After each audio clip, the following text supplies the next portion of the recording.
Welcome to the future of understanding. This is NeuroMind Insights, where we unlock the power of your mind. We see it at weddings, happy hours, and dinner tables. Alcohol is perhaps the most widely accepted and socially normalized drug on Earth. But from a purely biological standpoint, it is a neurotoxin, a substance that is actively poisonous to our neurons, the main cells that make up the human brain. The process begins the moment you take a sip. The liquid travels down your gullet, where about 20% is immediately absorbed through your stomach lining. The remaining 80% is absorbed in your small intestine, passing directly into your bloodstream to circulate freely throughout your body. Now, under normal circumstances, your brain is kept safe from foreign chemicals by the blood-brain barrier. Think of this as a highly selective biological security fence, designed specifically to filter out harmful substances before they can damage your fragile neural network. But alcohol has a structural advantage. Its molecules are incredibly small. Because of this tiny size, it entirely bypasses the blood-brain barrier and slips right through into your brain tissue with almost zero resistance. Intoxication is the direct physical consequence of a tiny toxin successfully breaching your body's most critical defense system. Once alcohol gets past the barrier, it immediately goes to work disrupting the delicate chemistry of your brain, specifically targeting your neurotransmitters, the chemical messengers that dictate how you think, feel, and move. This diagram shows a neural synapse, the gap where brain cells communicate.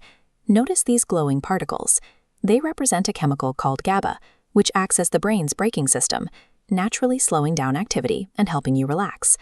Alcohol chemically and heavily enhances GABA's normal effects. It floods the system, amplifying that relaxation into heavy sedation and cognitive impairment.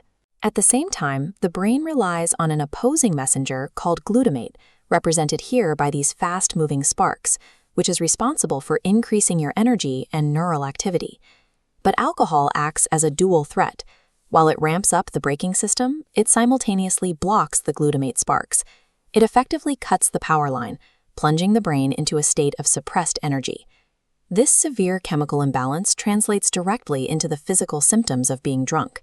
With the frontal lobe and cerebellum compromised, reaction times drop, coordination fails, and speech slurs.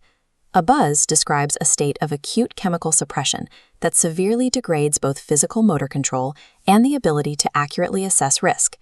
The chemical chaos of a single night out eventually clears as the body processes the alcohol. But when we stretch that timeline from a single weekend to years or decades of routine drinking, the damage shifts from temporary chemical imbalance to permanent physical change. Over time, the toxicity of alcohol physically destroys brain cells. It kills off neurons and degrades the connections between them, leading to an overall reduction in the physical volume of your brain tissue. This is a line graph comparing physical brain volume on the vertical axis against the amount of alcohol consumed per week on the horizontal axis. Neurological scans show that physical loss occurs even at low levels of drinking, specifically between just 7 and 14 units a week.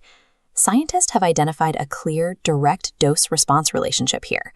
For every increase in alcohol consumed along the bottom, there is a proportional, predictable drop in brain matter volume.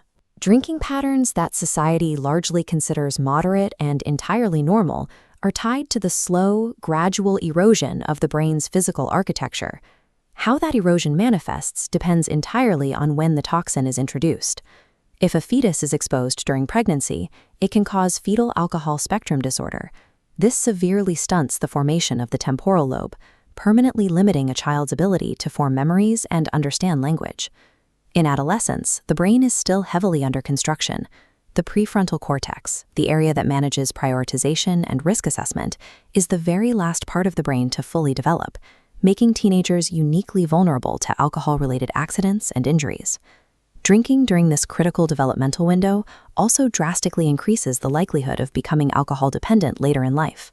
A study of Swedish men even identified heavy teen drinking as the single biggest risk factor for developing early-onset dementia. Moving into adulthood and old age, long-term drinking introduces a new compounding threat: severe nutritional deficiency. Heavy alcohol use drains the body of a crucial B vitamin called thiamine.